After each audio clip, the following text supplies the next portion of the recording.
Assalamualaikum warahmatullahi wabarakatuh. Perkenalkan, nama saya Nadia Naisila, mahasiswa semester 1 UIN Kiai Haji Abdurrahman Wahid Pekalongan tahun 2025 dari program studi Ilmu Al-Quran dan Tafsir kelas IATA dengan NIM 3012520 akan sedikit menjelaskan tentang Islamic Golden Age dengan judul Masa Keemasan Islam di Era Daulah Abbasiyah. Masa keemasan Daulah Abbasiyah terjadi pada masa 7 khalifah setelah Al-Mansur, yaitu Al-Mahdi pada tahun 775 sampai 785 Masehi, Al-Hadi pada tahun 775 sampai 786 Masehi, Harun ar-Rasyid pada tahun 786 sampai 809 Masehi, Al-Ma'mun pada tahun 813 sampai 833 Masehi, Al-Mu'tasim pada tahun 833 sampai 8042 Masehi, Al-Watsik pada tahun 842 sampai 847 Masehi, dan Al-Mutawakkil pada tahun 847 sampai 861 Masehi. Pada masa itu, sejarah Islam mencapai puncak kejayaan. Beragam ilmu pengetahuan tumbuh dan berkembang pesat dan menjadi pondasi utama perkembangan ilmu pengetahuan pada masa-masa sesudahnya. Ilmu pengetahuan yang berkembang pada saat itu dapat dipetakan menjadi dua, yakni disiplin ilmu keislaman dan ilmu umum. Disiplin ilmu keislaman terdiri dari ilmu kalam, fikih, tasawuf, dan hadis. Sementara ilmu umum yang berkembang pada saat itu sangat luas, seperti astronomi, kedokteran, matematika, dan ilmu-ilmu sosial. Para sejarawan mencatat bahwa masa-masa awal Daulah Abbasiyah, khususnya di masa Khalifah Harun ar-Rasyid dan Al-Ma'mun, merupakan masa keemasan Islam. Masa itu ditandai dengan tumbuh dan berkembangnya ilmu pengetahuan di dunia Islam. Pusat-pusat intelektual seperti madrasah, perpustakaan, observatorium, halaqah tumbuh di seantero negeri. Karya-karya tulis di berbagai bidang ilmu terus bermunculan. Perkembangan ilmu pengetahuan ini berdampak pada kemajuan peradaban Islam pada saat itu. Ketika jalan-jalan di Eropa masih gelap dan becek akibat gerimis, Baghdad dan kota-kota besar Islam lainnya sudah terang benderang dan tertata rapi. Saat para pangeran Eropa masih belajar menulis namanya, ilmuwan-ilmuwan muslim sudah menghasilkan ribuan karya di berbagai bidang ilmu pengetahuan. Perkembangan ilmu pengetahuan pada masa Daulah Abbasiyah. Peradaban ilmu ini berhasil dicapai oleh Daulah Abbasiyah dengan melakukan beberapa hal, yaitu sebagai berikut. Yang pertama, mendirikan Bait al-Hikmah atau perpustakaan sebagai pusat perkembangan ilmu pengetahuan. Di sini terjadi aktivitas membaca, berdiskusi, dan menulis dalam rangka mengembangkan ilmu pengetahuan. Yang kedua, memberikan gaji yang besar kepada para ilmuwan untuk mengembangkan karya ilmu pengetahuan.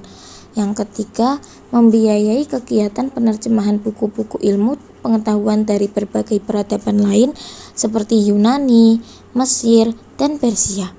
Yang keempat, menciptakan keterbukaan dan memberikan kebebasan akademik kepada para ilmuwan. Mereka bebas mengeksplorasi nalar kritis dan kreativitasnya dalam mengembangkan ilmu pengetahuan. Hal ini mengakibatkan budaya debat, tukar pikiran, dan kritik tumbuh subur serta berdampak positif bagi pertumbuhan ilmu pengetahuan. Yang kelima, Daulah Abbasiyah membuka kesempatan untuk mengembangkan ilmu pengetahuan secara luas. Tidak ada pembatas sumber ilmu pengetahuan bisa saja dikembangkan dari mana saja, termasuk dari Yunani dan India yang memiliki agama kebudayaan yang berbeda. Tidak ada pembatasan juga pada penggunaan ilmu pengetahuan. Ilmu pengetahuan bisa digunakan kemanapun tanpa ada sekat agama maupun suku bangsa. Tokoh dan ilmuwan penting masa keemasan Islam di era Daulah Abbasiyah meliputi bidang kedokteran seperti Ibnu Sina dan Ar-Razi, matematika dan astronomi seperti Al-Khawarizmi, dan filsafat seperti Al-Farabi serta Ibnu Rushd. Ulama besar seperti Imam Bukhari dan 4 imam mazhab lainnya juga muncul pada masa ini. Pada bidang kedokteran ada Ibnu Sina, atau lebih dikenal dengan Avicenna, ahli kedokteran yang karyanya Al-Qanun fil Al-Tibb atau The Canon of Medicine menjadi rujukan di dunia selama berabad-abad. Terus ada Ar-Razi menemukan perbedaan antara cacar air dan campak, serta pionir dalam bidang kimia dan pengobatan.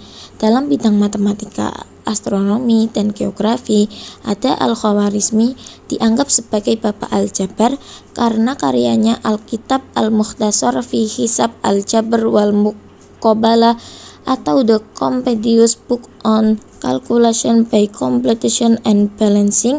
Ia juga berkontribusi pada pengembangan sistem desimal dan algoritma. Jamshid Gyatsuddin Al-Qasi, matematikawan dan astronom yang dikenal sebagai salah satu tokoh peletak dasar aritmatika dan ilmu hitung di masa setelah Daulah Abbasiyah. Meskipun kontribusinya sangat dipengaruhi oleh tradisi ilmuwan Abbasiyah. Al-Biruni, seorang polimet yang menulis tentang berbagai bidang termasuk fisika, kimia, astronomi, sejarah, dan filsafat. Ia juga menjadi salah satu ilmuwan terbesar dari era tersebut. Lalu di bidang filsafat ada Al-Farabi, filsuf dan ilmuwan yang memiliki pengetahuan luas di berbagai bidang. Ia adalah salah satu pemikir awal dalam filsafat Islam.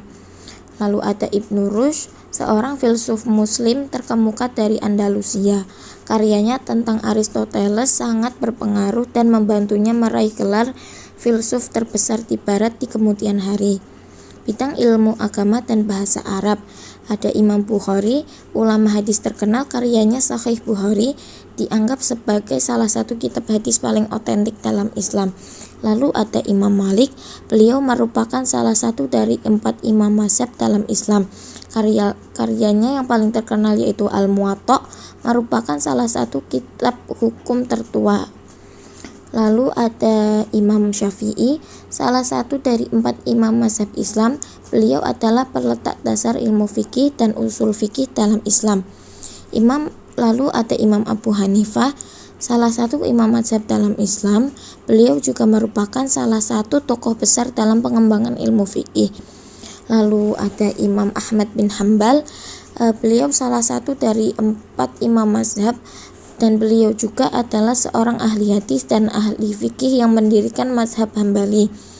Lalu ada Sibawayh, seorang ahli bahasa Arab yang karyanya kitab menjadi ilmu nahwu dan shorof dalam bahasa Arab.